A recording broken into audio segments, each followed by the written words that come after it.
आप सभी के बीच बहुत बहुत स्वागत है फिर से एक नया वीडियो एक नए इन्फॉर्मेशन के साथ में। इस वीडियो के माध्यम से आप लोग बीच हम बात करेंगे superstar actor and singer Arvind Akela Kallu का।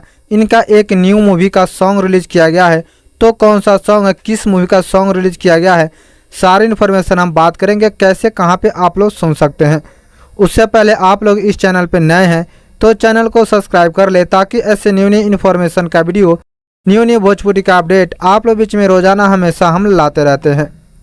जो सॉन्ग गाने का बोल है मच्छरदानी, यह एक बेहतरीन भोजपुरी सॉन्ग को रिलीज किया गया है। अगर हम मूवी की बात कर ले, प्रेम विवाह मूवी का नाम है। इसी मूवी का यह सॉन्ग रिलीज किया गया है, जिनके सिंगिंग किए हैं अरविंद अकेला कल्लू। इनके साथ निभाए हैं शिल्पी राज जी। अगर इस मूवी के स्टार कास्ट की बात कर ले, अरविंद अकेला कल्लू, काजल राघवानी, सम्राट चतुर्वेदी, संजय पांडे, रीना रानी, विनोद मिश्रा, श्रद्धा नवल और भी कलाकार काम करते हुए इस मूवी में आप लोग बीच में नजर आ जाएंगे। जिनके राइटिंग दिए हैं इस मूवी में प्राणनाथ जी, म्यूजिक दिए हैं रोशन सिंह जी, लारिस दिए हैं सुमित सिंह चंद्रवंशी। इस मूवी को डायरेक्ट कर रहे हैं संजय श्रीवास्तव जी, प्रोड्यूस कर रहे हैं रोशन सिंह जी। आप सब जाकर इस सॉन्ग का फुल आनंद ले सकते हैं जो कि रिलीज किया गया है SRK म्यूजिक चैनल के माध्यम से। आप लोग फुल आनंद ले सकते हैं।